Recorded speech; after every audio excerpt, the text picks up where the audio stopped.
और प्रभु इस प्रार्थना को अपने घर में कबूल करे। तो अब हमारे पास समय है प्रभु की स्तुति करने का गीतों के जरिए।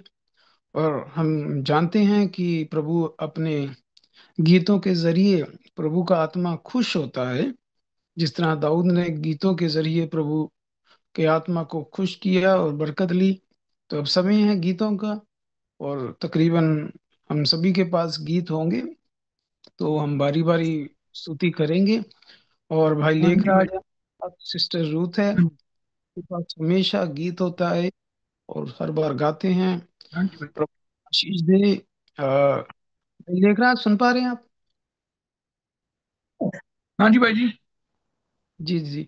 तो प्रभु आशीष भाई लेखराज और सिस्टर रूथ, और रसम भी जो हमारा बच्चा गीत गाता है, प्रभु उसको भी आशीष दे। क्योंकि लिखा हाँ जी। है कि बच्चों को शिक्षा दो ताकि जवानी तक बुढ़ापे तक ना हिले वो। प्रभु आशीष दे। आप गीत गा हाँ जी। सकते हैं। हालेलुया। सभी भाई बहनों को प्रेज द लॉर्ड। द और लॉर्ड। प्रभु की महिमा के लिए हम प्रभु की महिमा स्तुति करेंगे प्रभु यीशु के नाम में। आमीन। धन्यवाद धन्यवाद। Hallelujah hallelujah. धन्यवाद धन्यवाद। Hallelujah hallelujah. धन्यवाद दी भेंट चढ़ाइए, सच्चे रब दा शुक्र मनाइए। धन्यवाद धन्यवाद। Hallelujah hallelujah. दिन अज दा उसने विखाया है, दिन अज दा उसने विखाया। ਉਹਨੇ ਅੱਜ ਤੱਕ ਸਾਨੂੰ ਬਚਾਇਆ ਏ, ਉਹਨੇ ਅੱਜ ਤੱਕ ਸਾਨੂੰ ਬਚਾਇਆ ਏ। ਬੜੇ ਚਾਵਾਂ ਨਾਲੇ ਬੰਦਗੀ ਚ ਆਈਏ, ਬੜੇ ਚਾਵਾਂ ਨਾਲੇ ਬੰਦਗੀ ਚ ਆਈਏ। ਸੱਚੇ ਰੱਬ ਦਾ ਸ਼ੁਕਰ ਮਨਾਈਏ। ਧੰਨਵਾਦ ਧੰਨਵਾਦ। Hallelujah hallelujah. ਧੰਨਵਾਦ ਧੰਨਵਾਦ।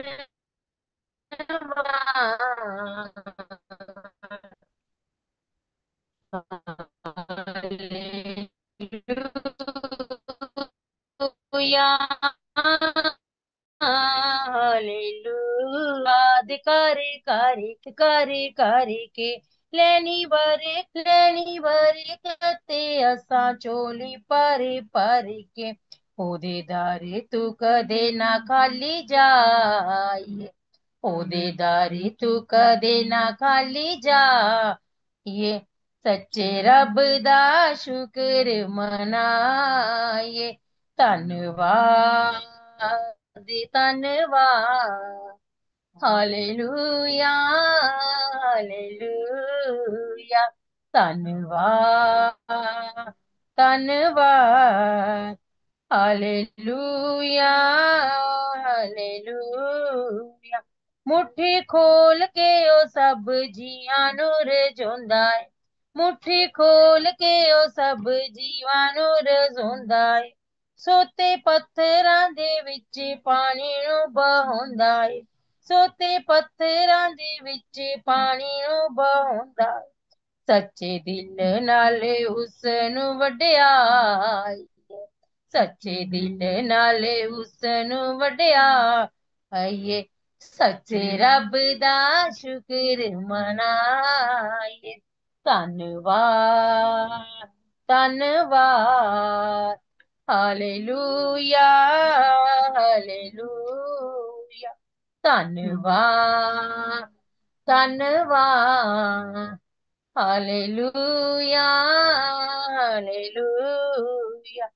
ਉਹਦੇ ਪਿਆਰ ਦੀਆਂ ਕਿਰਨਾਂ ਚ ਹੋਇਆ ਮਜ਼ਬੂਤ, ਉਹਦੇ ਪਿਆਰ ਦੀਆਂ ਕਿਰਨਾਂ ਚ ਹੋ ਮਜ਼ਬੂਤ। ਉਹਦੇ ਦਿਨੇ ਰਾਤ ਗੀਤ ਗਾਈਏ ਰਹੀਏ ਭਰਪੂਰ, ਉਹਦੇ ਦਿਨੇ ਰਾਤੀ ਗੀਤ ਗਾਈਏ ਰਹੀਏ ਭਰਪੂਰ, ਉਹਨੂੰ ਦਿਲ ਚੋਂ ਕਦੇ ਨਾ ਭੁੱਲ ਜਾਈਏ, ਉਹਨੂੰ ਦਿਲ ਚੋਂ ਕਦੇ ਨਾ ਭੁੱਲ ਜਾਈਏ, ਸੱਚੇ ਰੱਬ ਦਾ ਸ਼ੁਕਰ ਮਨਾਈਏ, ਧੰਨਵਾਦ ਧੰਨਵਾਦ, ਹਾਲੇਲੂਇਆ ਹਾਲੇਲੂਇਆ, ਧੰਨਵਾਦ ਧੰਨਵਾਦ, hallelujah hallelujah, hallelujah hallelujah hallelujah hallelujah hallelujah, प्रभु यीशु की जय। आमीन आमीन, हालेलुया। प्रभु की महिमा हो, प्रभु की तारीफ हो। और ये जबूर के द्वारा भी प्रभु हमें आशीष बरकत दे। और और कोई भी है जो भाई बहन गीत गाना चाहता है? भजी रसम रसम त्योहार है। यस, अच्छा, ठीक ठीक। तो रसम ही है हमारा बच्चा, प्रभु पर आशीष दे इस हमारे बच्चे को, जो इस उम्र में प्रभु की स्तुति करता है। और लिखा है कि धन्य है जब जवान अपनी जवानी परमेश्वर को देता है। बहुत बार होता है कि जब इंसान बुढ़ापे में जाते हैं और तब प्रभु का नाम लेते हैं, लेकिन बाइबल में लिखा है कि धन्य है वो नौजवान जिसने जवानी प्रभु को दी। प्रभु उसकी रक्षा करेगा, उसे आशीष देगा। और रसम, आप गीत गा सकते हैं, प्रभु आपको बहुत सारी आशीष बरकत दे। सभी को praise the Lord. Praise the Lord बेटा। God bless you. आमीन। मैनू तेरे जिहा सोना कोई लभदा नहीं, मेरी नजरां नू होर कोई फबदा ही नहीं। मैनू तेरे जिहा सोना कोई लभदा नहीं, मेरी नजरां नू होर फबदा ही नहीं। जिवें परिंदा आलणे नू तरसदा ਏ, ਉਵੇਂ ਮੈਂ ਯਿਸੂ ਤੇਰੇ ਲਈ ਤਰਸਦਾ ਹਾਂ। ਜਿਵੇਂ ਪਰਿੰਦਾ ਆਲਣੇ ਨੂੰ ਤਰਸਦਾ ਏ, ਉਵੇਂ ਮੈਂ ਯਿਸੂ ਤੇਰੇ ਲਈ ਤਰਸਦਾ ਹਾਂ। ਉਹ ਮੈਨੂੰ ਤੇਰੇ ਜਿਹਾ ਸੋਹਣਾ ਕੋਈ ਲੱਭਦਾ ਨਹੀਂ, ਮੇਰੀ ਨਜ਼ਰਾਂ ਨੂੰ ਹੋਰ ਕੋਈ ਫੱਬਦਾ ਹੀ ਨਹੀਂ। ਮੈਨੂੰ ਤੇਰੇ ਜਿਹਾ ਸੋਹਣਾ ਕੋਈ ਲੱਭਦਾ ਨਹੀਂ, ਮੇਰੀ ਨਜ਼ਰਾਂ ਨੂੰ ਹੋਰ ਕੋਈ ਫੱਬਦਾ ਹੀ ਨਹੀਂ। ਜਿਸ ਦਿਨ ਵੀ ਤੇਰੇ ਨਾਲ ਗੱਲ ਹੁੰਦੀ, ਜਿਸ ਦਿਨ ਵੀ ਤੇਰੇ ਨਾਲ ਗੱਲ ਹੁੰਦੀ, ਮੈਂ ਸੋਹਣੇ ਦੇ ਵਾਂਗੂ ਬਰਸਦਾ। ਜਿਵੇਂ ਪਰਿੰਦਾ ਆਲਣੇ ਨੂੰ ਤਰਸਦਾ ਏ, ਉਵੇਂ ਮੈਂ ਯਿਸੂ ਤੇਰੇ ਲਈ ਤਰਸਦਾ ਹਾਂ। ਜਿਵੇਂ ਪਰਿੰਦਾ ਆਲਣੇ ਨੂੰ ਤਰਸਦਾ ਏ, ਉਵੇਂ ਮੈਂ ਯਿਸੂ ਤੇਰੇ ਲਈ ਤਰਸਦਾ ਹਾਂ।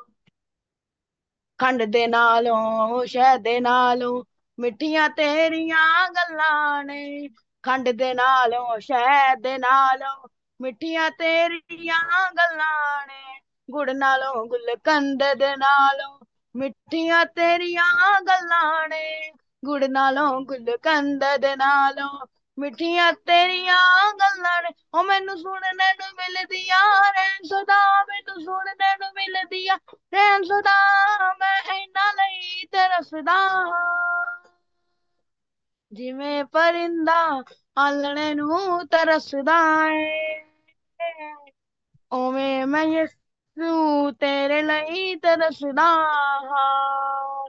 ਮੈਨੂੰ ਤੇਰੇ ਜਿਹਾ ਸੋਹਣਾ ਕੋਈ ਲੱਭਦਾ ਨਹੀਂ, ਮੇਰੀ ਨਜ਼ਰਾਂ ਨੂੰ ਹੋਰ ਕੋਈ ਫੱਬਦਾ ਹੀ ਨਹੀਂ। ਮੈਨੂੰ ਤੇਰੇ ਜਿਹਾ ਸੋਹਣਾ ਕੋਈ ਲੱਭਦਾ ਨਹੀਂ, ਮੇਰੀ ਨਜ਼ਰਾਂ ਨੂੰ ਹੋਰ ਕੋਈ ਨਹੀਂ ਨੀ। ਉਹ ਜਿਸ ਦਿਨ ਵੀ ਤੇਰੇ ਨਾਲ ਗੱਲ ਹੁੰਦੀ, ਜਿਸ ਦਿਨ ਵੀ ਤੇਰੇ ਨਾਲ ਗੱਲ ਹੁੰਦੀ, ਜਿਸ ਦਿਨ ਵੀ ਤੇਰੇ ਨਾਲ ਗੱਲ ਹੁੰਦੀ, ਮੈਂ ਸੋਹਣੇ ਦੇ ਵਾਂਗੂ ਪਰਸਦਾ ਹਾਂ। ਜਿਵੇਂ ਪਰਿੰਦਾ ਆਲਣੇ ਨੂੰ ਤਰਸਦਾ ਏ, ਉਵੇਂ ਮੈਂ ਯਿਸੂ ਤੇਰੇ ਲਈ ਤਰਸਦਾ ਹਾਂ। ਜਿਵੇਂ ਪਰਿੰਦਾ ਆਲਣੇ ਨੂੰ ਤਰਸਦਾ ਏ, ਉਵੇਂ ਮੈਂ ਯਿਸੂ ਤੇਰੇ ਲਈ ਤਰਸਦਾ ਹਾਂ। ਉਹ ਮੈਨੂੰ ਤੇਰੇ ਜਿਹਾ ਸੋਹਣਾ ਕੋਈ ਲੱਭਦਾ ਨਹੀਂ, ਮੇਰੀ ਨਜ਼ਰਾਂ ਨੂੰ ਹੋਰ ਕੋਈ ਫੱਬਦਾ ਹੀ ਨਹੀਂ। ਮੈਨੂੰ ਤੇਰੇ ਜਿਹਾ ਸੋਹਣਾ ਕੋਈ ਲੱਭਦਾ ਨਹੀਂ, ਮੇਰੀ ਨਜ਼ਰ ਹੋਰ ਕੋਈ ਫੱਬਦਾ ਹੀ ਨਹੀਂ। ਉਹ ਜਿਵੇਂ ਪਰਿੰਦਾ ਆਲਣੇ ਨੂੰ ਤਰਸਦਾ ਏ, ਉਵੇਂ ਮੈਂ ਯਿਸੂ ਤੇਰੇ ਲਈ ਤਰਸਦਾ ਹਾਂ। ਮੈਂ ਪਰਿੰਦਾ ਆਲਣੇ ਨੂੰ ਤਰਸਦਾ ਏ, ਉਵੇਂ ਮੈਂ ਯਿਸੂ ਤੇਰੇ ਲਈ ਤਰਸਦਾ ਹਾਂ। हालेलुया।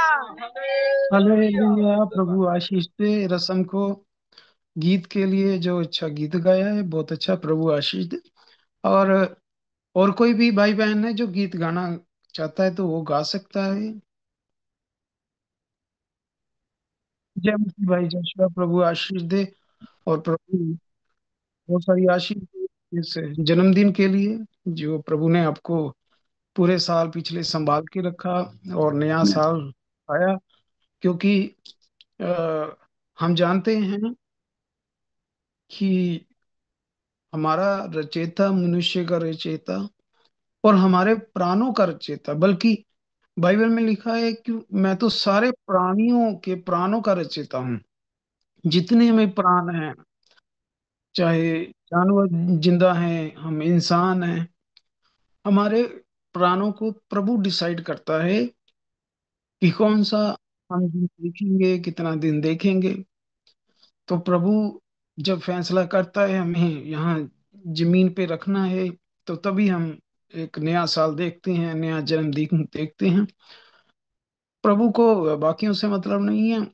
जैसे याकूब के समय में प्रभु ने शैतान को बोल दिया था कि तू उसके शरीर को टच कर सकता है लेकिन उसके प्राणों को नहीं। तो प्रभु परमेश्वर अपने लोगों के प्राणों को आशीष देता है, उन्हें नया जन्मदिन दिखाता है, हर दिन दिखाता है। तो वो प्रभु के हाथ में हमारे प्राण। और हम शुक्रगुजार हैं प्रभु के कि हम किसी दूसरे तीसरे परमेश्वर को, देवता को नहीं, बल्कि जो सचमुच इन प्राणों का मालिक है, सीधा हम उसी की उपासना करते हैं। तो प्रभु आशीष दे आपके इस नए दिन के लिए। और भाई आप गीत गा सकते हैं। आमीन।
आमीन आमीन।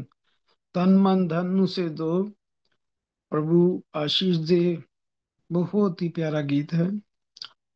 और जब प्रभु से पूछा गया कि प्रभु हमें सबसे बड़ा हुक्म बता, तो प्रभु ने कहा सबसे बड़ा हुक्म यही है कि तू अपनी पूरी ताकत से, पूरी जान से, पूरे मन आमीन। से परमेश्वर से प्रेम रख।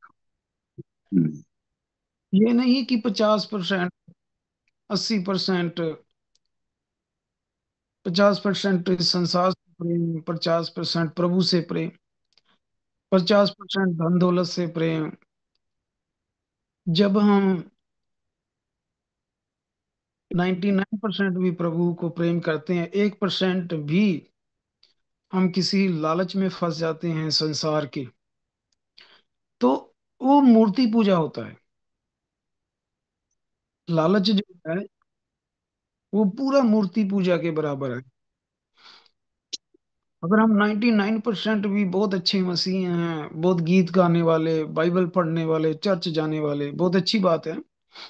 लेकिन 1% भी हमने अगर किसी लालच को अंदर जगह दे दी, तो वो प्रभु का वचन पूरा नहीं हुआ कि पूरा तन मन, ये पूरी आमीन। जान।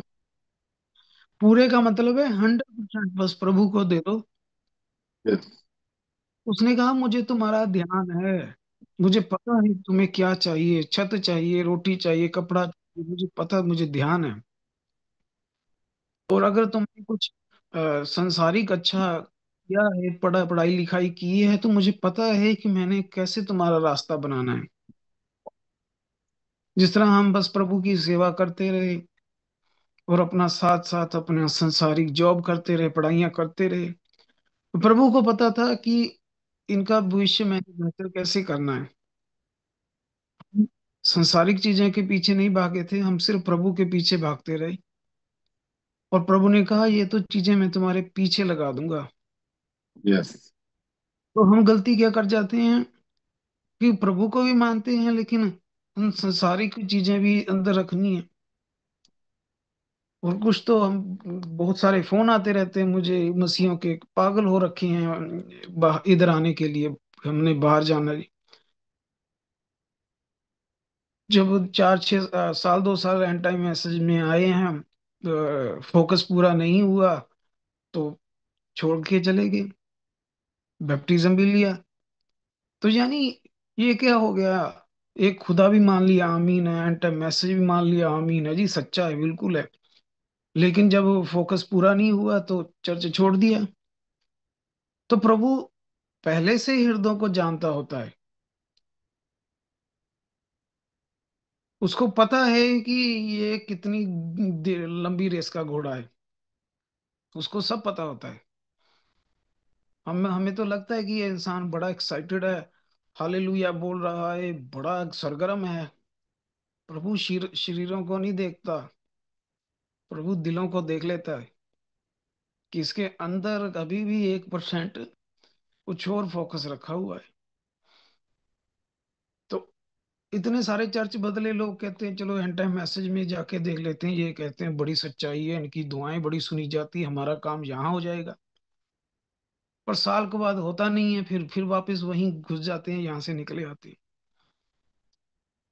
तो प्रभु कहता है कि मुझे पूरे के पूरे चाहिए आप। 50% नहीं चाहिए मुझे आप, 99% भी नहीं चाहिए मुझे आप। जब मेरे पास आना है तो पूरे तरीके से आना, पूरा तन मन जान पूरी मेरी हो फिर आपकी। उसके बाद मुझे पता है कि आपकी जरूरत क्या है, आपकी क्वालिटी क्या है, आप क्या कर सकते हैं उसके मुताबिक। याद रखें, लोग लक को मानते हैं, इसलिए बाइबल में लक वर्ड नहीं आया। बाइबल में आया है ब्लेसिंग एंड कर्ज। बाइबल में आया है फ्यूचर।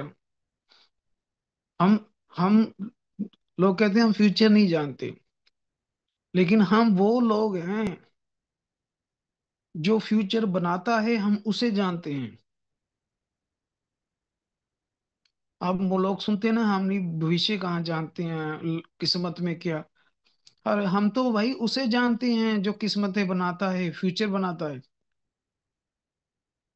तो हम तो बहुत मुबारक लोग हैं जो भविष्य बनाता है। हम तो सीधी उसकी दुआ प्रार्थना अरदास प्रेयर करते हैं।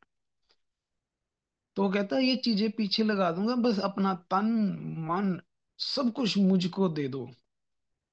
इसीलिए जब हमने 1% भी अंदर कुछ रखा होता है तो पवित्र आत्मा अंदर नहीं आ पाता, क्योंकि पहले से ही हमने संसारिक किसी लालच को अंदर रखा है। जहां संसारिक लालच अंदर आया वहां पवित्र आत्मा नहीं आएगा। उसे पूरा का पूरा चाहिए। तो प्रभु आशीष दे भाई को इस प्यारे गीत के लिए। और भाई किशन भाई ने मैसेज डाला है कि वो भी प्रभु की महिमा करेंगे गीत के द्वारा। तो भाई किशन, प्रभु आपको आशीष दे। आमीन आमीन। थैंक यू ब्रदर जी, गॉड ब्लेस यू। प्रभु यीशु ख्रिस्ट के नाम में मैं आप सबको जय मसीह करता हूं। और प्रभु की महिमा के लिए मैं गीत गा रहा हूं। प्रभु ने जो मुझे स्वर दिए हैं, मुझे गला दिए हैं, प्रभु को पसंद है, इसीलिए मुझे ऐसा गला दिए हैं। मैं जैसा भी गाता हूं ना उसको भाता है। आमीन आमीन। क्योंकि उसको मेरा स्वर उसको पसंद है, इसीलिए मेरा स्वर ऐसा ही बनाया है प्रभु ने। इसीलिए आमीन आप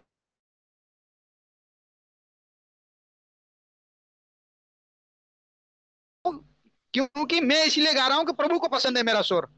आमीन। प्रभु की महिमा हो। इस सुंदर गीत गा रहा हूं मैं एक। यीशु का नाम है सारे जमी पर, जिसे हम पाते उद्धार। यीशु का नाम है सारे जमी पर, जिसे हम पाते उद्धार।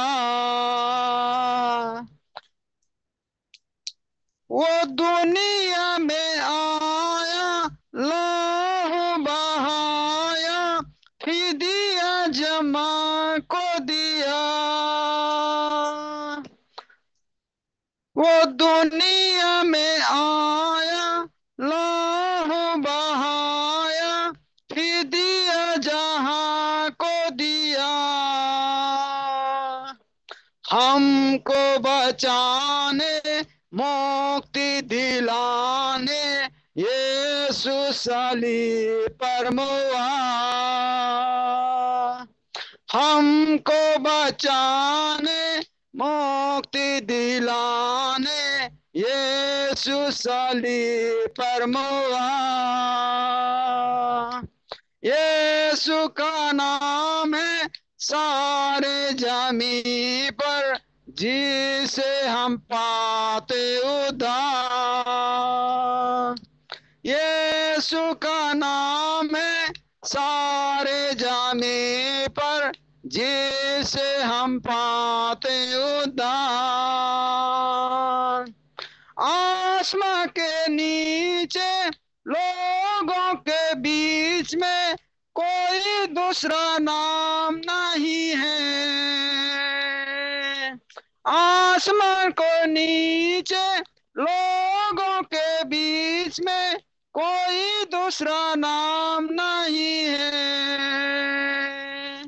हमको बचाने मुक्ति दिलाने यीशु सलीब पर मुआ।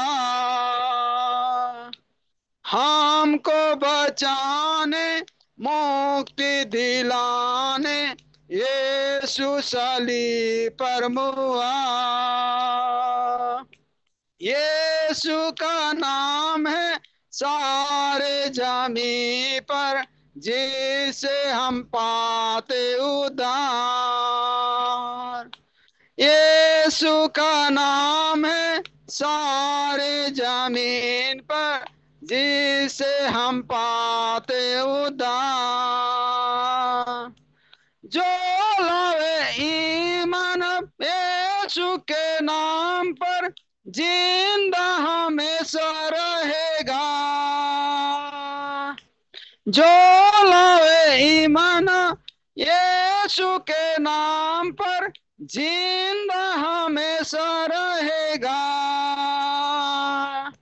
वो ही मार्ग है, वो ही सत्य है, वो ही अनंत जीवन है।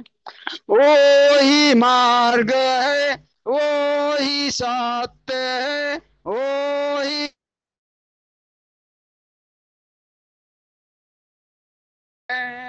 यीशु का नाम है सारी जमी पर, जिसे हम पाते उद्धार। यीशु का नाम है सारी जमी पर, जिसे हम पाते उद्धार। यीशु का नाम है सारे जमी पर, जिसे हम पाते उद्धार। आमीन। प्रभु आप सबको आशीष दे, प्रभु की महिमा हो इस गीत के द्वारा। आमीन आमीन। प्रभु आशीष बरकत दे इस गीत के द्वारा। आमीन। और काफी समय हो चुका है, और हम प्रभु के परमेश्वर के वचन में आज जिस तरह प्रभु अगुवाई करता है, तो हम प्रभु के वचन में जाएंगे। प्रभु हमें आशीष दे आज के वचन के द्वारा। और छोटी सी दुआ करते हैं आज के वचन के लिए। प्यारे प्रभु परमेश्वर, हम आपके बच्चे अपने सरों को झुकाते हुए धन्यवाद की भेंट के साथ आपके पास आते हैं प्रभु जी। प्रभु परमेश्वर, हमने आपसे प्रार्थना की इस सभा के लिए, और आपके बच्चों ने प्रभु जी अपने गलों को खोल के गीत गाए, आपकी स्तुति की, महिमा की। और हम जानते हैं कि आपने अपने घरों में कबूल किए प्रभु जी इन गीतों को। और प्रभु परमेश्वर, आप हमारे बीच में हैं, क्योंकि हम दो तीन से ज्यादा हैं, और आप सच्चे परमेश्वर हैं। जो भी मुंह से आप वादा कर देते हैं उसे खुद पूरा करते हैं, निभाते हैं प्रभु। प्रभु, आपका शुक्रगुजार करते हैं, धन्यवाद करते हैं हमारे बीच में आने के लिए प्रभु जी। और प्रभु जी, संपूर्ण पवित्र शास्त्र आपके पवित्र आत्मा से रचा गया है, और हमारे को सिखाने के लिए रचा गया है कि हम अपना जीवन कैसे जिएं। प्रभु, ये पवित्र शास्त्र आपका मन है, आपका माइंड है प्रभु। ये बाइबल प्रभु आपका माइंड है प्रभु जी, कि आप क्या पसंद करते हैं, क्या नहीं पसंद करते, आप हमसे क्या चाहते हैं। प्रभु परमेश्वर, हम जो लोग आपके बच्चे यहाँ इकट्ठे होते हैं, हम एक दूसरे को मिलने के लिए नहीं इकट्ठे होते, हम आपको मिलने के लिए इकट्ठे होते हैं। और ना ही प्रभु जी हम एक दूसरे के लिए गीत गाते हैं, हम आपके लिए गीत गाते हैं। और ना ही हम प्रभु किसी इंसान को सुनने के लिए इकट्ठे होते हैं। प्रभु हम आपको सुनने के लिए इकट्ठे होते हैं, हम आपको सुनने आए हैं प्रभु, क्योंकि सिर्फ आप ही हैं जो मनों को तसल्ली देते हैं, शांति देते हैं प्रभु। क्योंकि जब आपका आत्मा और आपका वचन बोला जाता है तो विश्वासियों के मनों को शांति मिलती है, आशीष मिलती है प्रभु। किसी इंसान के बोलों से हमें शांति नहीं मिलती, आपसे शांति है प्रभु जी। आप शांति के राजकुमार है, सारी सृष्टि के मालिक आप हैं, और आप ही देते हैं हमें प्रभु जी, कोई इंसान नहीं देता प्रभु। हमारे बीच में कोई भाई बहन जो कोई प्रार्थना लेकर आया है, किसी की कोई दुख है, किसी का कोई जरूरत प्रभु जी, किसी की कोई मुसीबत है, बीमारी लाचारी है, प्रभु परमेश्वर आप सभी की प्रार्थनाएं सुनने वाले परमेश्वर हैं। और जो जो बच्चा अपनी जरूरतों लेकर बैठा हुआ है प्रभु जी, आप स्वर्ग से कबूल करें। एकमात्र सारी कायनात में सिर्फ आप ही जिंदा हैं, क्योंकि हमारे पास कोई कैलेंडर नहीं, मूर्ति नहीं जो देख नहीं सकती, सुन नहीं सकती। हमारे साथ आप जीवते परमेश्वर हैं, मुर्दों से जिंदा होने वाले प्रभु। और आप जिंदा हैं, प्रार्थनाएं सुनने वाले परमेश्वर हैं। वचन के द्वारा हमें आशीष बरकत देना मांगते हैं सारी सृष्टि के उद्धारकर्ता। और जो कुछ भी मांगा है हमने उस पर ईमान कर लिया है कि हमें आपने दे दिया है, प्रभु यीशु मसीह के नाम से आमीन। प्रभु हम सबको बहुत सारी आशीष बरकत दे। और प्रभु जिस तरह प्रभु का आत्मा अगुवाई करता है, प्रभु हमें चलाए। हम पवित्र बाइबल में एक किताब देखते हैं जिसका नाम है भजन संहिता, और इंग्लिश में लिखा होगा साम। संपूर्ण बाइबल जो है, ये परमेश्वर ने फैसला किया कि कौन सी चीज जो है, वचन, वो लिखती रूप में लिखा जाए और परमेश्वर के बच्चों के पास पहुंचे। तो ये परमेश्वर ने फैसला किया कि कौन सी किताब जो है वो बाइबल में ऐड होगी। बाइबल का मतलब ही यही होता है, कलेक्शन ऑफ बुक्स। ये बहुत सारी किताबों को जब हम इकट्ठा करके एक किताब बना देते हैं, उससे बाइबल बोला जाता है, कलेक्शन ऑफ बुक। तो परमेश्वर ने, पवित्र आत्मा ने 1500 सालों से, मोसेस से लेकर जॉन रेवलेशन तक, अलग अलग नबियों के द्वारा परमेश्वर ने अपना वचन लिखवाया, अपना वचन दिया। और प्रभु के नबियों ने प्रभु से वचन सुनकर पाकर उसे लिखा। उसके बाद परमेश्वर ने के पवित्र आत्मा ने ही ये फैसला लिया कि सारे नबियों की किताबों को इकट्ठा किया जाए और बाइबल बने। तो इस तरह हमारे पास परमेश्वर का वचन हमारे पास है, बाइबल। और जो कुछ भी इसमें है वो सारा का सारा परमेश्वर के पवित्र आत्मा के द्वारा लिखा गया है। किसी भी नबी ने, प्रॉफिट ने अपनी सोच से नहीं लिखा कि उसके मन में कोई ख्याल आया और उसने लिख दिया। ये बाइबल ऐसा नहीं है, पवित्र शास्त्र।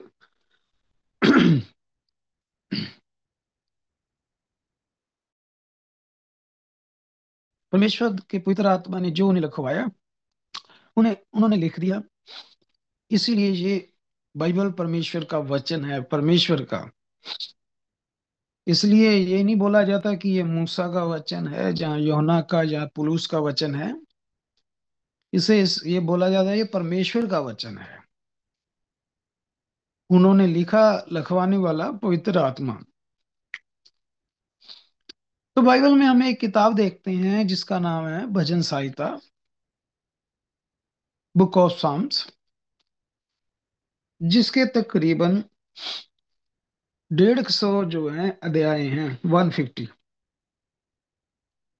और हम हर अध्याय में देखते हैं बहुत सारी आयतें हैं, 1 से लेकर 150 तक। और परमेश्वर के आत्मा ने और लिखवाया, और इसको लिखने वाला जो है दाऊद है, किंग डेविड। लेकिन आप सोचें, एक इंसान इतनी बड़ी किताब कैसे लिख सकता है, जो कि मैंने बताया 150 के करीब इसके अध्याय हैं। और हर अध्याय में जो है काफी सारी आते हैं। और सबसे जो लंबा अध्याय है वो शायद 119 भजन संहिता है, जबूर भी बोल देते हैं पंजाबी में, जिसकी तकरीबन 176 वर्सेस है, 176 वर्सेस है 119 अध्याय की। तो इसी तरह बाकी अध्यायों की भी वर्सेस है, लेकिन सबसे बड़ी 119 की है। टोटल 150 अध्याय हैं इस भजन संहिता की। तो ये एक बहुत बड़ी किताब है भजन संहिता अपने आप में। और इसके अंदर जब आपने पढ़ा है कि कितने अच्छे अच्छे जबूर लिखे हैं, कितने अच्छे अच्छे गीत लिखे हैं, प्रार्थनाएं लिखी हुई हैं, एक इंसान के लिए ये कैसे मुमकिन है कि वो इतनी बड़ी किताब लिख दे। और एक इंसान के लिए ये मुमकिन नहीं है। जब आप भजन संहिता पढ़े भी हुए हैं सभी आप, एक इंसान के लिए कैसे मुमकिन है कि वो इतनी ज्यादा परमेश्वर की महिमा स्तुति लिखे, इतनी वैरायटी डाले, जिसमें हर चीज का निवारण है। दुख के समय में कौन सा जबूर है, सहायता मांगने के समय कौन सा जबूर गाना है, दुख के समय कौन सा जबूर गाना है, खुशी के समय कौन सा जबूर है। जिनमें से हम जानते हैं 91 जबूर और 121 ये बहुत ही मशहूर जबूर है कि जब आप मुश्किल मुसीबतों में होते हैं तो 91 जबूर भी बहुत गाते हैं हम जब मुश्किल मुसीबत में होते हैं। तो हर चीज के लिए समाधान इस भजन संहिता में लिखा है। लेकिन वही सवाल आ जाता है कि एक इंसान के लिए कैसे मुमकिन है कि ऐसी चीज लिख देना। तो ये इंसानी दिमाग नहीं कर सकता। तो परमेश्वर ने की आत्मा ने दाऊद से लिखवाया।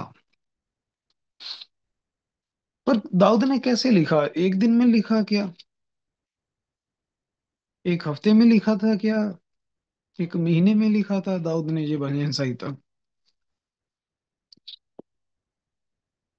दाऊद ने जो ये भजन लिखे हैं, ये ऐसा नहीं कि उसके बस ऐसे ही दिमाग में आया उसने लिख दिए।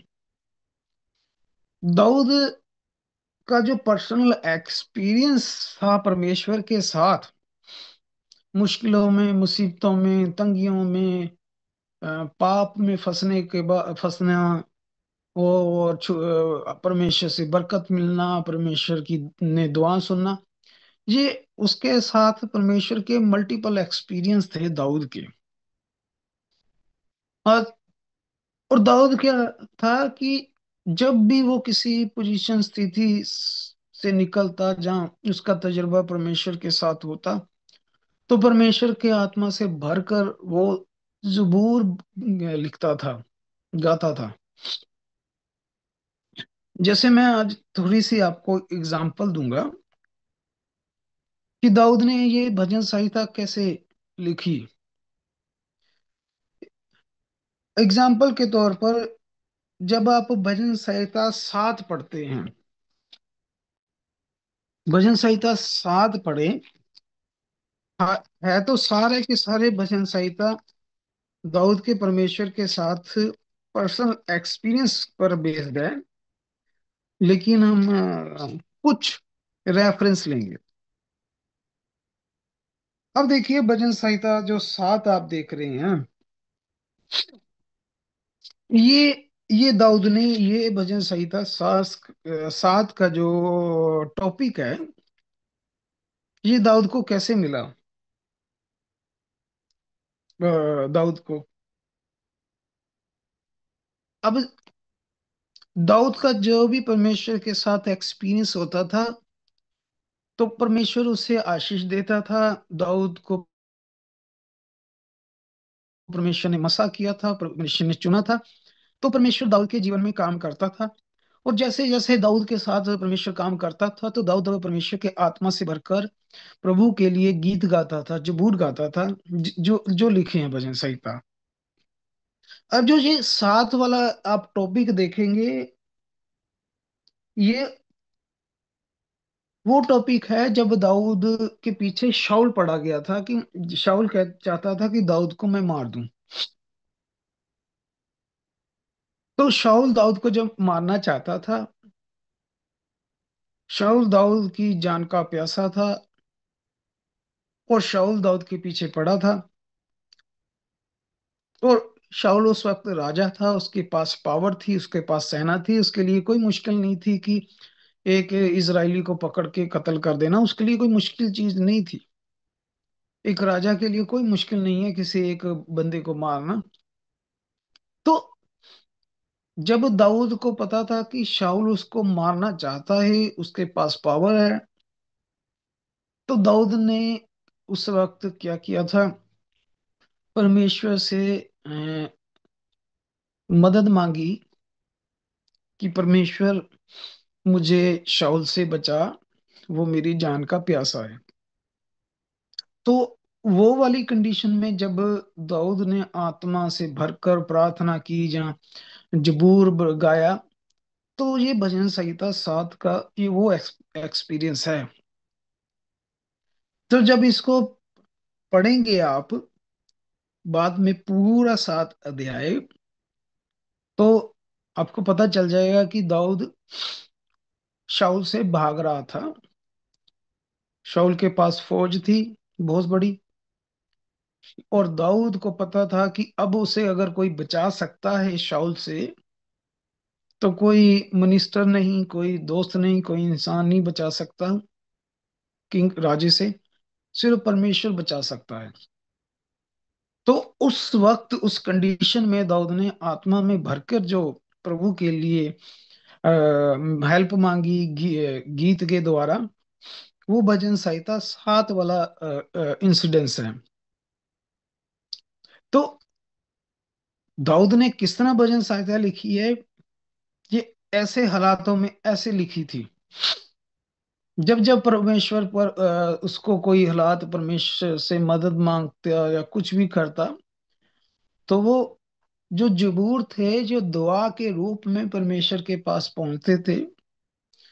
तो इसीलिए आप भजन संहिता में देखते हैं कि टॉपिक है, अ, हर एक भजन संहिता का टॉपिक जरूर है कि किस वक्त की प्रार्थना है, किस वक्त का गीत है। जैसे हम 7 की बात कर रहे हैं, ये उस वक्त के हालात हैं जब दाऊद शाऊल से छुप रहा था। अब इसके स्टार्टिंग के हम कुछ आयतें पढ़ते हैं, जिससे आपको समझ आ जाएगी कि कंडीशन क्या है। शाऊल राजा दाऊद को मारना चाहता है और दाऊद के पास परमेश्वर से मदद मांगने के अलावा कोई रास्ता नहीं है। अब ये कंडीशन आप समझ लें कि उसके पीछे राजा उसकी फौज लगी हुई है मारने को। तो दाऊद भजन संहिता 7 में उस वक्त आत्मा में भरकर देखिए क्या कह रहा है। हे मेरे परमेश्वर यहोवा, मेरा भरोसा तुझ पर है। तो आप समझें कि क्यों एक जबूर और दूसरा जबूर और चीज के लिए है, तीसरा जबूर और चीज के लिए है, चौथा जबूर और किसी चीज के लिए, आगे हम स्टेप बाय स्टेप जानेंगे। लेकिन ये ऐसा ही नहीं है दाऊद ने बस वैसे ही लिख दिया, नहीं। अब 7 अध्याय में हम एग्जाम्पल देख रहे हैं कि राजा और उसकी फौज सारी मिलकर दाऊद को मारना चाहती है। और देखिए दाऊद ने उस वक्त आत्मा में भरकर क्या कहा, ठीक, कि उसको क्या चाहिए थी, जजमेंट, परमेश्वर की तू न्याय कर।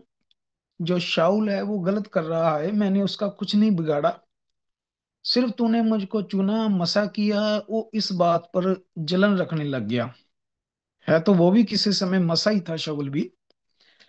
तो एक भाई खुद मसा था जो दूसरे मसा हुए भाई पर जलन रखने लग गया, ऐसा हुआ। अब दाऊद क्या कर रहा है, परमेश्वर से कह रहा है, हे मेरे परमेश्वर यहोवा, मेरा भरोसा तुझ पर है। तो आप समझ गए हालात कि दाऊद मौके पर दाऊद के अंदर से कैसी दुआ निकल रही है। क्योंकि कंडीशन क्या है कि चारों तरफ राजा और उसकी फौज उसे मारने को ढूंढ रही है। तो दाऊद के अंदर से मौके पर क्या निकली दुआ, कहता है, यहोवा परमेश्वर, मेरा भरोसा तुझ पर है। तो इसी से हम भी क्या करते हैं, जब हम भी की मुश्किल मुसीबतों में गिर जाते हैं, अनजाने में लोग हमारे दुश्मन बन जाते हैं, तो हम क्या कहते हैं, भजन संहिता वो पढ़े जी। क्यों? क्योंकि जैसा दाऊद उस हालात में था, हम भी उसी हालात में हैं। तो आप वो वाला दुआ करें जैसे दाऊद ने वो दुआ की थी, परमेश्वर ने दुआ सुनी थी, हमारी भी सुनेगा। जैसे कहते हैं जब शैतान या दुष्ट आत्माएं तंग करती है, भजन संहिता कान में पड़े 91। तो ये रेवलेशन है बाइबल का, ये प्रकाशन है। ऐसे ही नहीं बाइबल में कोई भी किसी ने कुछ लिख दिया। अब देखिए 7 अध्याय में हालात के मुताबिक कौन सी दुआ है। जब एक बिना मतलब के शाऊल जो है, दाऊद ने कुछ नहीं बिगाड़ा दाऊद का, शाऊल का, लेकिन शाऊल उसे मारना चाह रहा है बगैर दुश्मनी, बिना बात पे। तो दाऊद ने मौके पर क्या दुआ की खुदा से, कहता है, यहोवा परमेश्वर, मेरा भरोसा सिर्फ तुझ पर है। क्योंकि ना तो मुझे अब कोई मेरा रिश्तेदार बचा सकता है, ना मिनिस्टर कोई बचा सकता है, ना दोस्त बचा सकता है, देश का राजा ही मुझे मारने पर तुला हुआ है। तो मेरा भरोसा सिर्फ तो तुझ पर है। तो आप देखें कि आ, कैसे हालातों में दाऊद ने कैसी दुआ की। अब देखिए अगली अगली लाइन पढ़ें, फिर आपको जल्दी समझ आ जाएगा। सब पीछा करने वालों से मुझे बचा। अब देखिए डेविड के पास रेवलेशन, जिस जो जो मुसीबत है उसके अकॉर्डिंग प्रेयर कर रहा है, मिसमैच नहीं ना हो रही। ये तो नहीं है कि गम के वक्त वो खुशी मना रहा है, खुशी के वक्त जो है रो रहा है। दुआएं भी जो हैं वो पता होनी चाहिए हमें कि हमारी जरूरत क्या है, हमारी कंडीशन क्या है, हालात क्या है, और कैसी दुआ करनी है। क्योंकि परमेश्वर कहता है, तुम्हारी बेतुकी जो है मैं वो नहीं सुनूंगा, तुम्हारा शोर। तो दाऊद के हालात क्या थे, वो फंसा हुआ है, उसकी जान पर बनी है, और उसकी मदद करने के लिए कोई भी नहीं है। तो दाऊद उस मौके पर आत्मा की, पवित्र आत्मा के गाइडेंस से उस अकॉर्डिंग प्रेयर कर रहा है हे मेरे परमेश्वर, मेरा भरोसा सिर्फ तुझ पर है। आमीन। उसने कि ये थोड़ी कहा कि मेरा दोस्त है, मित्र है, मिनिस्टर है। कहता कोई भी नहीं है मेरा, मेरा सिर्फ तू है। मेरा तो माँ बाप भी नहीं मेरे पास इस वक्त। और ऊपर से एक दो नहीं, सब सब मेरा पीछा कर रहे हैं। सब पीछा करने वालों से मुझे बचा ले और छुटकारा दे। आमीन। दाऊद के जो हालात हैं, वो उसके मुताबिक प्रेयर कर रहा है प्रभु से, बिल्कुल सूटेबल। कि सब लोग मेरा पीछा कर रहे हैं, परमेश्वर मुझे इनसे बचा ले, छुटकारा दे, मेरा भरोसा सिर्फ तुझ पर है। आमीन। ऐसा दो आयत, ऐसा ना हो कि मुझे शेर के समान फाड़कर टुकड़े टुकड़े कर डाले और कोई मेरा छुड़ाने वाला ना हो।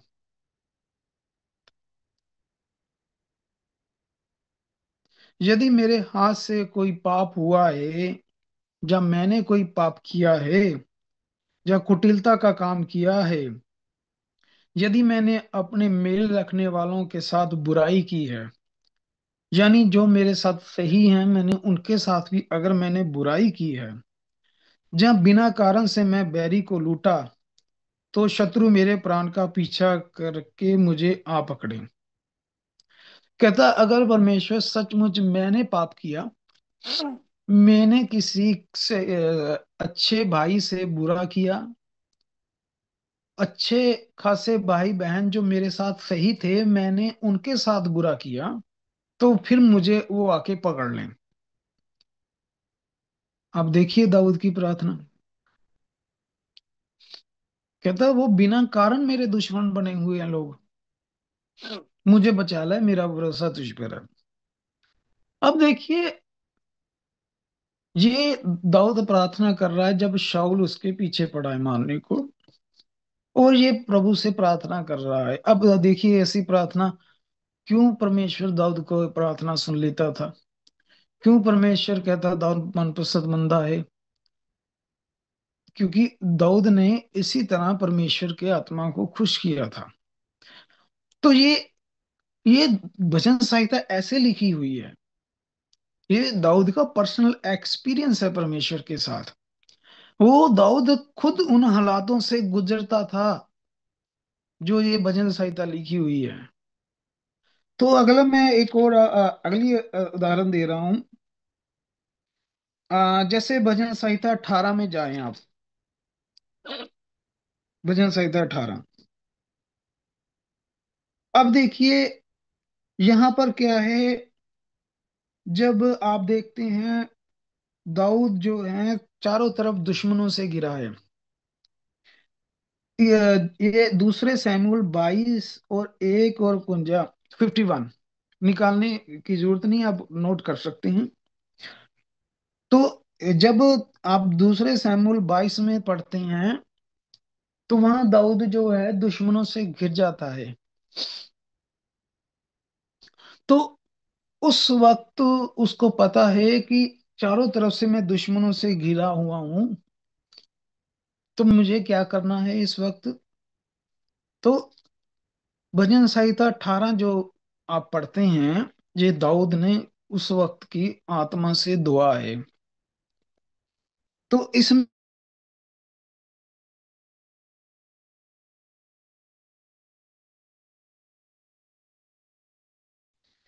हे मेरे परमेश्वर मेरा बल, मैं तुझसे प्रेम करता हूँ। यहोवा मेरी चट्टान है, मेरा गढ़ है, मेरा छुड़ाने वाला है। मेरा ईश्वर मेरी चट्टान है जिसका मैं शरणागत हूँ। वो मेरी ढाल है, मेरी मुक्ति का सिंह है, और मेरे ऊंचा गढ़ है। तो अब मौके की दुआ से समझ गए होंगे कि दाऊद इस वक्त किस प्रॉब्लम में है। अब वाली प्रॉब्लम क्या है। पहले हमने भजन संहिता 7 पढ़ा, उस वक्त उसकी प्रॉब्लम कुछ और है, और उसने उसके अकॉर्डिंग दुआ की। अब 18 में कंडीशन और है। अब दुश्मन एक नहीं है, मल्टीपल है। तो इस वक्त मौके पे वो क्या दुआ कर रहा है आप ये देखें, जब बहुत सारे दुश्मनों से घिरा हुआ था। तो इसी के साथ 34वीं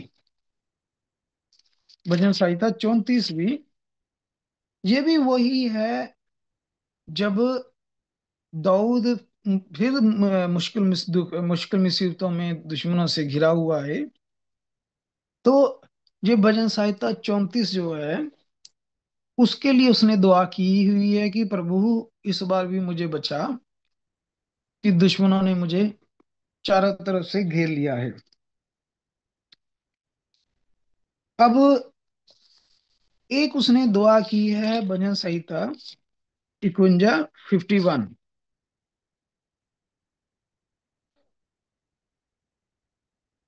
अब जब भजन संहिता आप 51 पढ़ेंगे कुंजा, इसमें आप देखेंगे टॉपिक बिल्कुल अलग है दाऊद की दुआ का। भजन संहिता 7 में हमने पढ़ा, जब शाऊल बिना कारण ही दाऊद को मारना चाहता था तो दाऊद उससे छिप रहा था। तो दाऊद ने उस वक्त परमेश्वर से दुआ की, भजन संहिता 7। उसके बाद हमने देखा जब दाऊद दुश्मनों से गिरा, तो भजन संहिता 18 में आप उसकी दुआ देखें कि परमेश्वर अब तू ही मुझे बचा सकता है इन दुश्मनों से। लेकिन 51 में जब भजन संहिता पढ़ेंगे, यहाँ टॉपिक कुछ अलग है। यहाँ पर वो ये नहीं कह रहा कि मेरी मदद कर, मुझे बचा दुश्मनों से, या किसी ने बिना कारण मुझसे बैर किया, मैंने तो किसी के साथ लड़ाई झगड़ा बुराई नहीं की। लेकिन भजन संहिता 51 में वो क्या कर रहा है दाऊद, इससे कोई पाप हुआ है जिसकी माफी मांग रहा है। अब भजन संहिता जब खोला होगा अपने 51, आप समझ जाएंगे यहाँ पर कुछ और तरह की दुआ है दाऊद की। इसके माफी मांग रहा है कि प्रभु मैंने जो पाप किया मुझे माफ कर।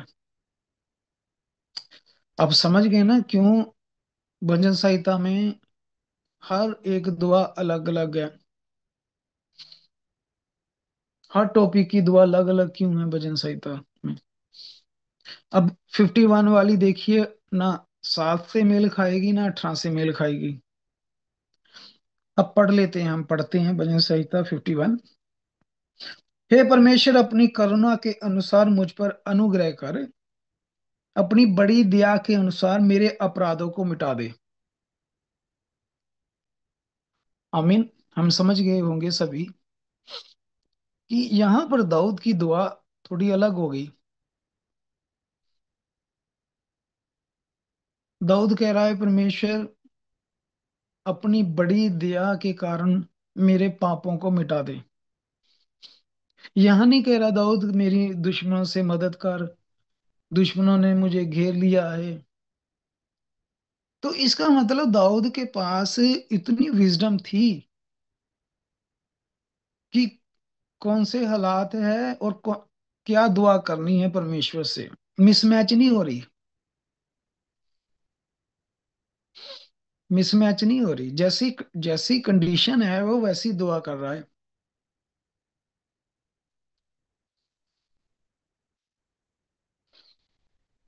फॉर एग्जाम्पल मैं उदाहरण देता हूं, हमें जॉब चाहिए, हमारे पास जॉब नहीं है, और हम दुआ कर रहे हैं परमेश्वर से, परमेश्वर मुझे कार दे दे। चाहिए हमें जॉब, जरूरत हमारी जॉब की है, हम दुआ क्या कर रहे हैं, परमेश्वर हमें ना एक कार दे दे। क्या ये दुआ मैच कर रही है?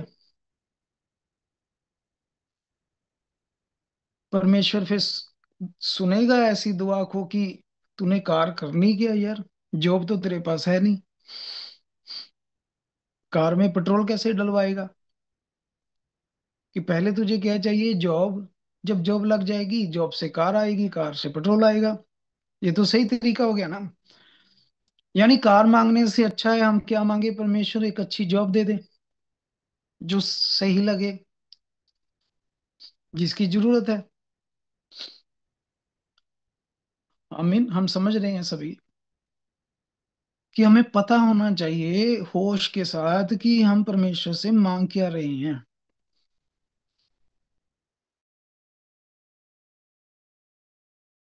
सुनूंगा। अब दाऊद यहाँ कह रहा है कि परमेश्वर मेरे पापों को क्षमा कर अपनी बड़ी दया। ये क्यों कह रहा है दाऊद? ये ये तब हुआ दाऊद से जब दाऊद ने गुनाह कर दिया था। आप सभी जानते हैं दाऊद ने बतशेबा के साथ जब पाप किया था, दाऊद से गुनाह हो गया था। उसने बतशेबा के साथ पाप कर बैठा और परमेश्वर क्या हो गया, इससे नाराज कि तूने पाप किया, ये तूने गलत किया दाऊद। परमेश्वर नाराज हो गया दाऊद से। तो जब दाऊद को पता लगा कि मैंने पाप कर दिया, परमेश्वर नाराज हो गया है, तो अब ये परमेश्वर को क्या मनाने में लगा है दाऊद। दाऊद के पास इतना दिमाग था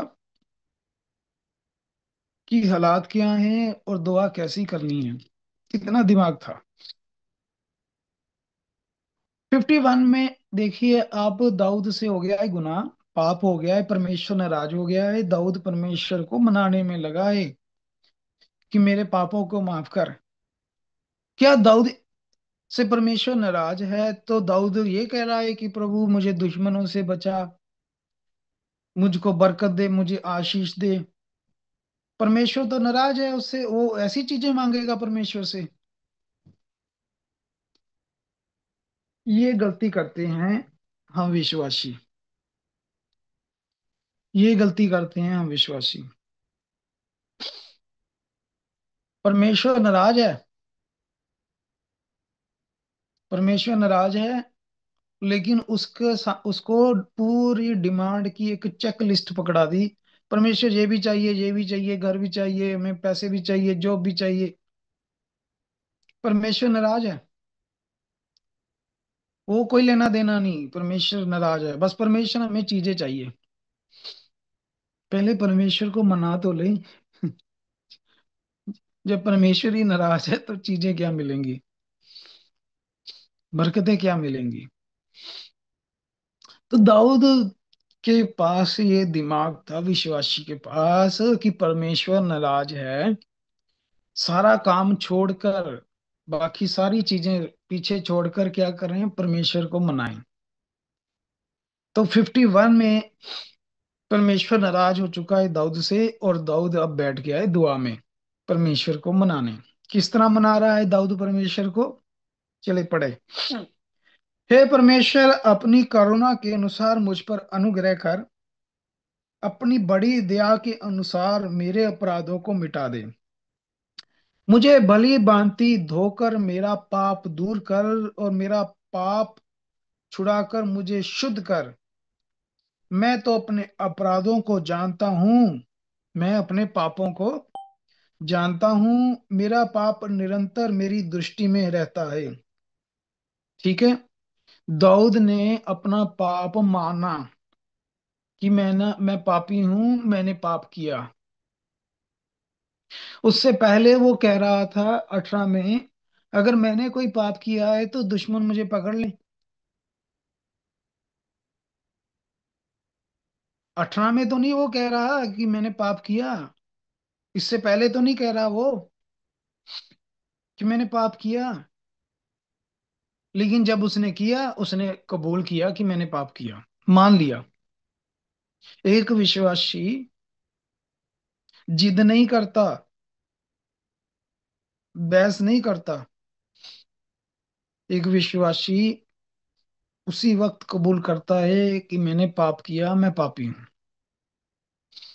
तो दाऊद जब नहीं किया था तो उसने परमेश्वर से मांगने की जरूरत नहीं पड़ी उसे।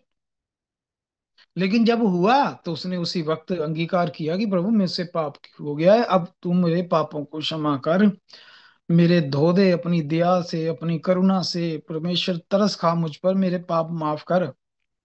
यानी दाऊद ने सबसे पहले परमेश्वर को मनाने का काम शुरू किया।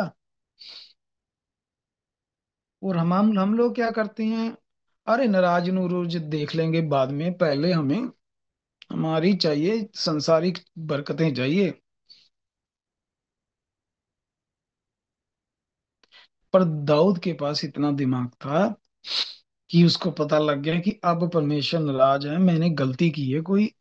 उसको पता भी था क्या किया है, कहता मुझे पता है मैंने पाप किया, और मेरे सामने वो बना रहता है, अपनी दया से दूर कर। तो परमेश्वर ने भाई दुआएं सुनी भी है उसकी। अच्छा, परमेश्वर क्यों सुन लेता था दुआएं?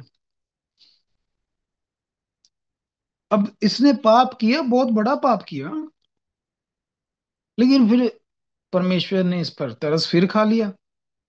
ऐसा क्या कर देता था ये करता था दाऊद, जो आप देख रहे हैं, पढ़ रहे हैं, ये करता था दाऊद। इसीलिए परमेश्वर इससे खुश था, इसे मनपसंद बंदा कहता था, क्योंकि इसके बाद वो विजडम थी। जब पाप हुआ, घुटने टेक कर बैठ गया माफी मांगने। तो परमेश्वर का तो कानून है ना कि अगर जब जब अब तुम अपने पापों का अंगीकार करोगे, मानोगे, वापस आओगे मेरे पास, मैं तुम्हारे पापों को धो दूंगा। तो दाऊद ने ये 51 में जो दुआ की है, ये उस वक्त की है जब इससे क्या हो गया था, पाप हो गया था, जो कि आप दूसरा शमूएल 11 में पढ़ सकते हैं। दूसरा शमूएल 11 और 12 में ये घटना है कि दाऊद से पाप हो गया है। तो फिर परमेश्वर से दुआ कर रहा है, जो कि भजन संहिता आप 51 में दर्ज है, जिसे आप पढ़ते हैं। तो इसीलिए दाऊद जो भजन संहिता लिखी है ना, ये ऐसे नहीं कि अपने आप उठ के उसने एक दिन में लिख दी, 2 दिन में लिख दी, नहीं। दाऊद के जीवन की जो घटनाएं हैं, परमेश्वर के साथ एक्सपीरियंस है दुआओं प्रार्थनाओं का, वो हम भजन संहिता के रूप में हम पढ़ते हैं। तो उसके बाद भी बहुत सारे रेफरेंस है कि जब जब वे युद्ध पे गया, दाऊद लड़ाइयों पर गया, दुश्मनों के बीच गया, तब तब उसने कौन कौन सी दुआएं की है। ये लंबा चौड़ा रेफरेंस है। 51, 54, 56 में आप यही देखेंगे कि जब जब दाऊद दुश्मनों में गिरा है, युद्ध पे जा रहा है, तो दुआएं कर रहा है, परमेश्वर हमारी मदद कर, सहायता कर, इज़राइल की सहायता कर। मेरे जो इसने जबूर गाया, खुदाबंदा तू सेनाओं का यहोवा है, कि मेरी सेनाओं का परमेश्वर तू ही है, ये जो मेरी फौज है इसका परमेश्वर तू है। ये भी इसने जबूर गाया, जो हम गाते हैं, खुदाबंदा तू लश्करां दा खुदा है, पंजाबी जबूर है। वो भी दाऊद का ही जबूर है कि खुदाबंदा तू मेरे लश्करां दा खुदा है। लश्कर होती है फौज। तो दाऊद जब युद्ध में जाता है, तब युद्ध से पहले वो अपनी सारी फौज के साथ दुआ करता था दाऊद, कि हे यहोवा, इस फौज का कर्नल, इस फौज का मेजर मैं नहीं हूं। इस इजरायली फौज का कर्नल, इस इजरायली फौज का कमांडर, इस इजरायली फौज का यहोवा तू है, ये तेरी फौज है, और हमें अब ये युद्ध जिता। तो परमेश्वर, दुआ करता था दाऊद, परमेश्वर सुनता था, और दाऊद युद्ध जीतता था। पर देखें दाऊद ने किस समय कौन सी दुआ की, उस कंडीशन हालात के मुताबिक दुआ की है दाऊद ने। और दाऊद जब 51 में देखें आप, 51 में ये उस वक्त की घटना है जब शाऊल जो था, ये उसके घर में, दाऊद के घर में मारना चाहता था दाऊद को शाऊल। 51, लेकिन इसका रेफरेंस आप साथ में लिख सकते हैं। पहला शमूएल 19 के 11 में, जब साउल ने दाऊद को घिरा घर में मारने के लिए, तो दाऊद उस वक्त भी फंसा कि शाऊल उसको मारने को आ गया है। तो वो दुश्मनों से घिर गया दाऊद। तो 59 में वो दुआ कर रहा है परमेश्वर से, हे मेरे परमेश्वर, मुझको शत्रुओं से बचा, मुझे ऊंचे स्थान पर रखकर मेरे विरोधियों से मुझे बचा, मुझको बुराई करने वालों के हाथों से बचा और हथियारों से मेरा उद्धार कर। तो 59 में जो आप पढ़ते हैं ना भजन संहिता, ये कब की कंडीशन थी? जब दाऊद द्वारा शाऊल ने इसे घेर लिया था मारने को। तो उस वक्त दाऊद ने जो मौके पर आत्मा में भरकर जो परमेश्वर से मदद मांगी, दुआ की, तो वो भजन संहिता 59 में पढ़ते हैं। अच्छा, इसके बाद हम अगर देखते हैं भजन संहिता 60, भजन संहिता 60, भजन संहिता 60। तो ये जब परमेश्वर से क्या मांग रहा है, दाऊद मदद मांग रहा है छुटकारे के लिए, परमेश्वर से मदद मांग रहा है। और जब ये जीत भी जाता है, युद्ध जीत जाता है, वो भी आप प्रार्थना भजन संहिता 60 में देखेंगे। एक तो दुश्मनों से छुटकारा मांग रहा है जब ये लड़ाई जीत जाता है। तो वो भजन संहिता 60 में आप पढ़ेंगे कि परमेश्वर ने जो जीत दिलाई, विक्ट्री दिलाई, उसके लिए परमेश्वर आपका धन्यवाद। 61 में भी आप यही देखते हैं, जब ये दुश्मनों से सुरक्षा मांग रहा है, तब ये 61 में दुआ दाऊद करता है।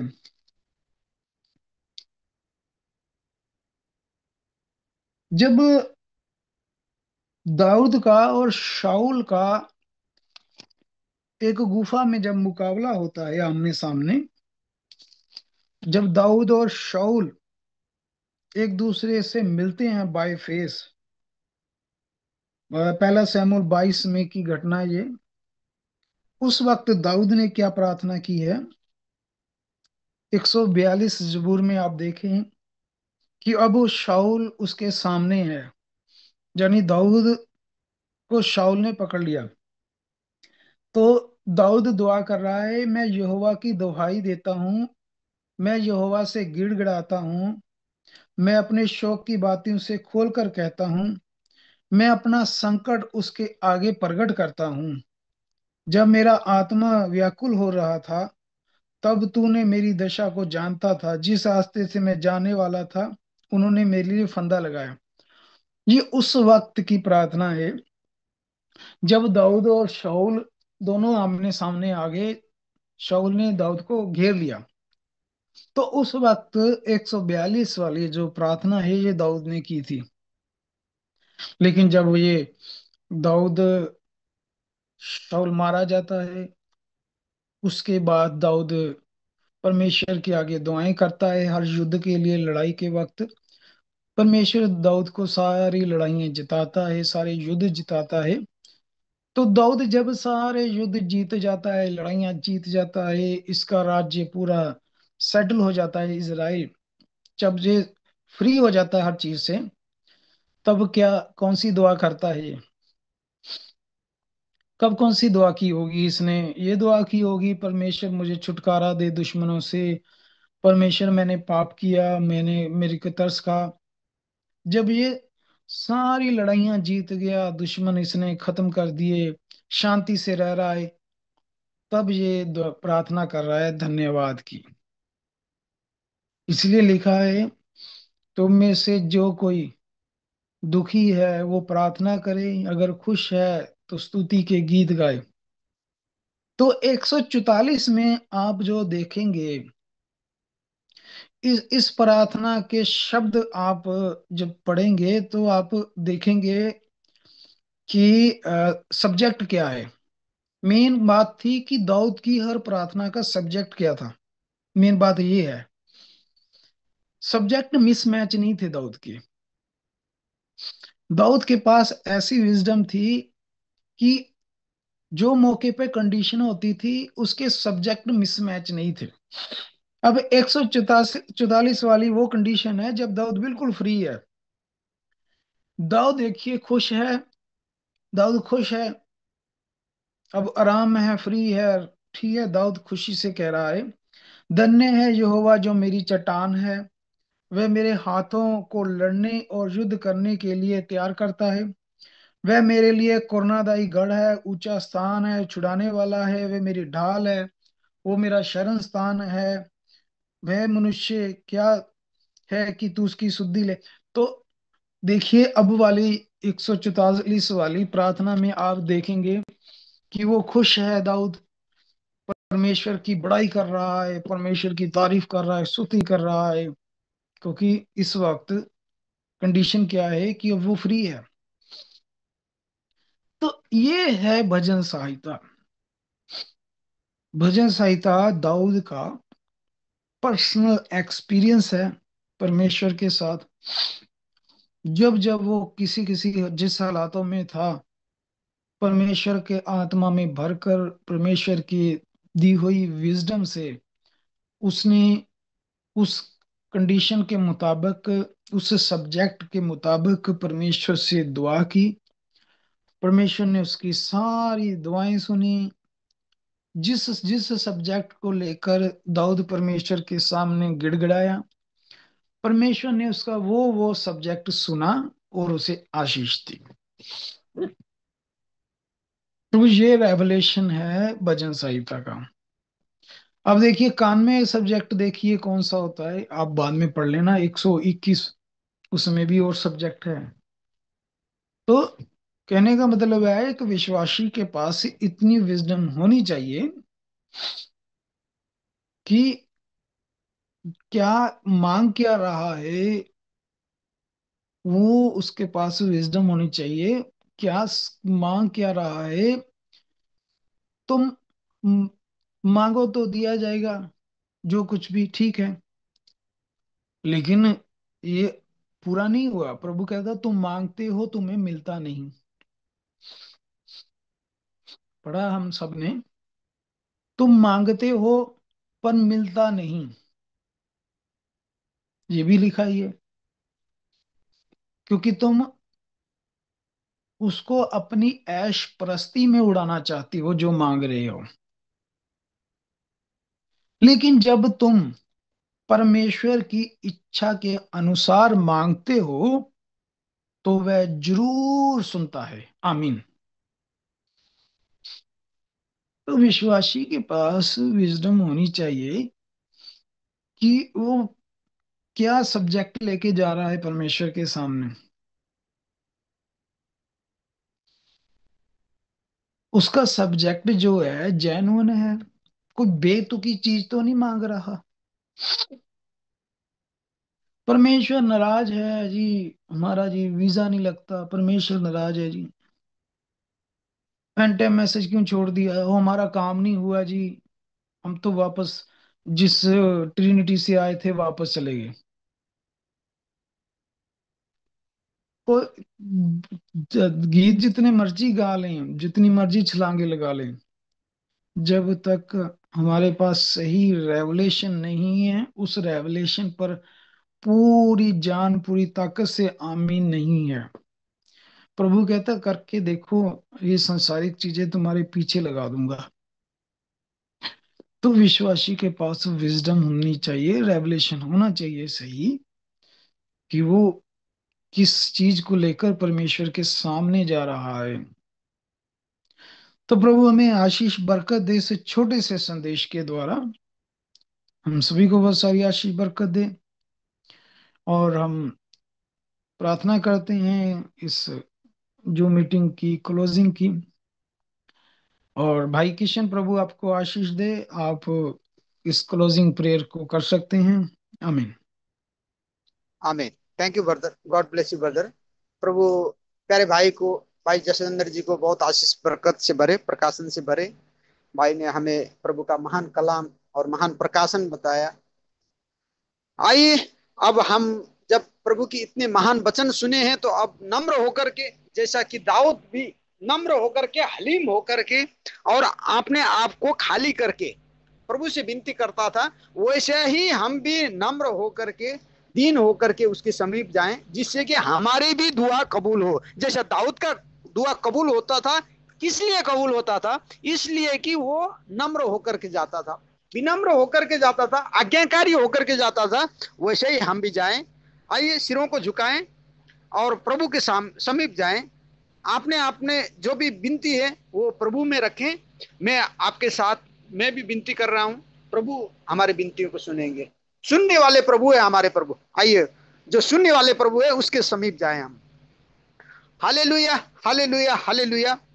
पवित्र पवित्र अत पवित्र परमपिता प्रभु परमेश्वर, धन्यवाद करता हूं प्रभु, और धन्यवाद के साथ में, धन्यवाद की बेटी के साथ में, इन प्यारे भाई बहनों के साथ में मैं अपने आप को आपके हाथ में सौंपते हुए धन्यवाद की भेंट के साथ में प्रभु यीशु ख्रिस्ट के नाम में आपके समीप आते हैं, धन्यवाद की भेंट लेकर के प्रभु। धन्यवाद इसीलिए कि प्रभु आपने हमें, ओ प्रभु, बीते दिनों से आज का दिन तक हमें सुरक्षित रखे प्रभु, और आज का दिन दिए, और ये संध्या के समय में जी प्रभु आपने हमें एकत्र किया जी प्रभु। बिना आपके प्रेम के, बिना आपके अनुग्रह के, बिना आपके दया के, बिना आपके धार्मिकता के, बिना आपके विश्वस्तता के, हो प्रभु ये संभव नहीं था प्रभु। बहुत से लोग प्रभु आज के दिन देखने के लालसा करते हुए, इच्छा करते हुए चल बसे। बहुतों ने आज का दिन देखा भी प्रभु, और आज का दिन देख करके भी प्रभु आपकी उपस्थिति, आपकी वचन सुनने की, वो महान आपकी कलाम सुनने की हो प्रभु कान नहीं पाए प्रभु। ओ प्रभु आज का दिन देख करके भी उनकी कदम आपकी समीप, आपकी उपस्थिति में लीड और गाइड नहीं हुआ, क्योंकि वो योग्य नहीं थे प्रभु। ओ प्रभु आप जानते थे प्रभु हम एक दिन नम्र होंगे, इसीलिए प्रभु आपने इस धरती के उत्पत्ति के पहले आपने हमें चुना प्रभु। ओ प्रभु धन्यवाद हो प्रभु आपका, इसीलिए धन्यवाद, इसीलिए कि प्रभु आप अनुग्रही है, आप दयावंत हैं, आप क्षमावंत हैं, इसीलिए तो आपका भय माना जाता है प्रभु। आप दयावान है। ओ प्रभु हम पर दया करना प्रभु, हमारे सारे भूल गलती पाप अपराध को क्षमा करना प्रभु। और आपने हो प्रभु आपके दास के द्वारा आज हमें प्रकाशन दिया प्रभु। ओ प्रभु वचन का समझ दिया प्रभु। हमें समझ होना चाहिए कि हम कौन सी भेंटी लेकर के आपके समीप आ रहे हैं, किस परिस्थिति में आपसे बात करने जा रहे हैं। ओ प्रभु वो समझ ना हो तो हमारा बड़बड़ाना कोई उपयोगी नहीं है। हालेलुया प्रभु। ओ प्रभु हमें आप समझ दे प्रभु, और आप ही हमें नम्र बनाए प्रभु और सिखाएं। ओ प्रभु दीन बनाए प्रभु, क्योंकि आपका वचन ही कहता है नीति वचन में, हो प्रभु नीति वचन 28 में कहता है, जो अपना अपराध छिपा रखता है उसका कार्य सफल नहीं होता, परंतु जो उसको मान लेता है और छोड़ भी देता है उस पर दया की जाएगी। ओ प्रभु दाऊद ने अपने गलती को मान लिया, अपने अपराध को स्वीकार किया और उसने दया पाई। ओ प्रभु हम भी अपने भूल गलती पाप अपराध को स्वीकार करते हैं प्रभु। हम अच्छे नहीं है प्रभु, हमारे काम अच्छे नहीं है, ओ न तो हमारे सोच ही अच्छे है प्रभु, क्योंकि आपका वचन फिर से यशायाह की पुस्तक 55 में कहता है कि तुम्हारे सोच और मेरे सोच में, तुम्हारे विचार, तुम्हारे चाल और मेरे चाल में जमीन और आसमान का फर्क है। यहाँ प्रभु आपके सोच और हमारे सोच में, आपकी चाल और हमारे चाल में जमीन आसमान का फर्क है। ओ प्रभु इसीलिए प्रभु आप हमें आपकी समझ देना, आपकी चाल देना, जिससे कि हम आपकी समझ पा करके, आपकी समझ अनुसार, आपकी चाल जान करके ओ प्रभु उसी चाल अनुसार चलने वाले हो सके, और आपको भाने वाले हो सके, आपको प्रसन्न करने वाले हो सके, आपकी ही महिमा करने वाले हो सके, आपकी बलवंत हाथों के नीचे नम्र विनम्र आज्ञाकारी होकर के चलने वाले हो सके, आपके हर एक वचन को आमीन करने वाले हो सके, क्योंकि आपका वचन कहता है मनुष्य सिर्फ रोटी से जीवित नहीं रहेगा, परंतु परमेश्वर के मुंह से निकले हुए हर एक वचन से। हाँ प्रभु हमें एक वचन को लेकर के, एक परिस्थिति को लेकर के हम नहीं चल सकते प्रभु, नहीं जीवित रह सकते प्रभु। सिर्फ अगर एक वचन को, एक प्रकाशन को लेकर के हम चलेंगे तो फिर से हम संस्थाओं में बढ़ जाएंगे। नहीं प्रभु हम आपके हर एक वचन को आमीन करके हर एक वचन अनुसार चलने वाले हो सके, हमें सिखाना प्रभु, आप सहायता मदद करना। ओ प्रभु वचन आपने महान वचन दिया इसके लिए धन्यवाद प्रभु, आपने महान प्रकाशन दिया इसके लिए धन्यवाद प्रभु।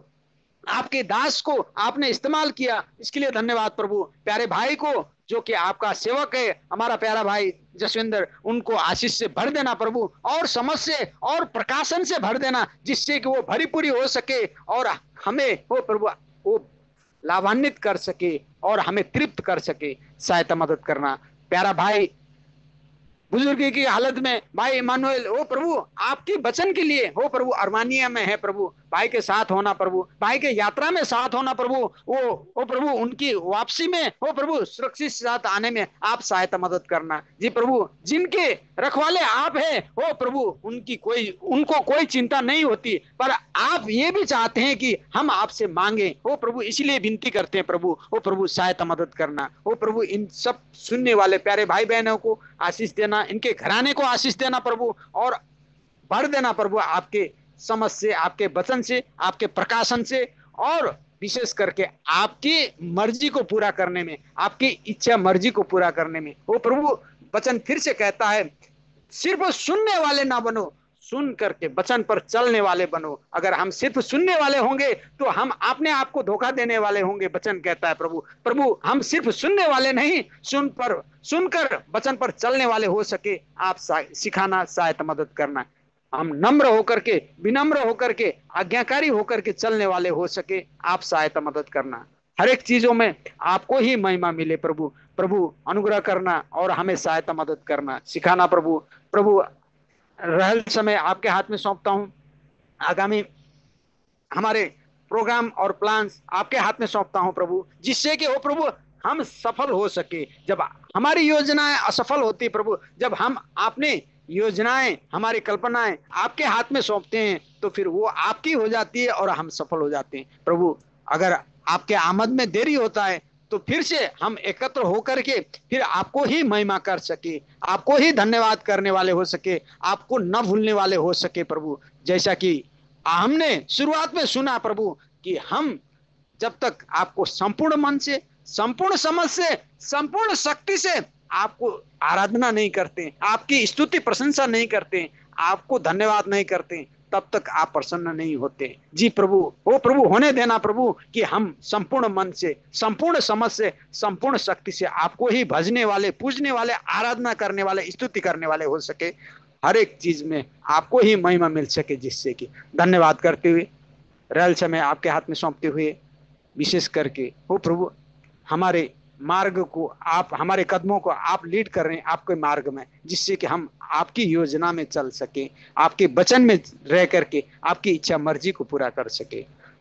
धन्यवाद करता हूं प्रभु, धन्यवाद हो प्रभु। अगर हमारे बीच में कोई दुख कष्ट में है, बीमारी में है, तो उनको शिफा देने वाले आप है प्रभु, क्योंकि आपने कोर्रा सही, आपका वचन कहता है तेरे कोर्रा के चोट से हम चंगा हुए। जी प्रभु, आपने मेरे खातिर, हमारे खातिर आपने कोर्रा सही, वो विश्वास देना कि प्रभु हम उसको माप तक पहुंच सके और हम ओ प्रभु उस चंगाई को प्राप्त कर सके। सहायता मदद करना। अगर कोई घटी कमी में है तो प्रभु आपका भंडार भरीपूरी वाला भंडार है, रिचेस्ट भंडार है, उससे भरीपूरी कर देना प्रभु। सहायता मदद करना। अगर जिसको ओ प्रभु वचन की समझ की सहायता आवश्यकता है, उनको वचन से भर देना प्रभु। सहायता मदद करना। जिनको प्रकाशन की आवश्यकता है, उनको प्रकाशन से भर देना। जिनको पवित्र आत्मा मांगते हैं प्रभु, उनको पवित्र आत्मा से भर देना। सहायता मदद करना। हालेलुया प्रभु।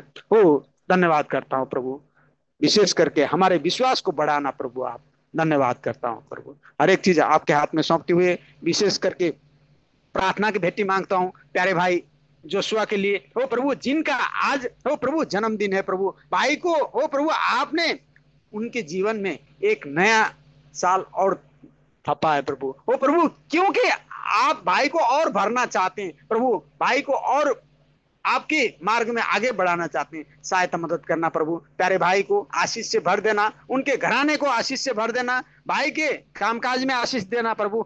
विशेष करके भाई को आपके वचन में, आपके समझ में, आपके प्रकाशन में और आपके पवित्र आत्मा से भर करके लीड और गाइड करना प्रभु, जिससे कि वो भाई आपकी महिमा करते हुए, आपकी नाम को बढ़ाई करते हुए, आपको ही धन्यवाद करते हुए आपके आमद में तैयार पाए जाने वाला हो सके। अनुग्रह करना प्रभु। सहायता मदद करना।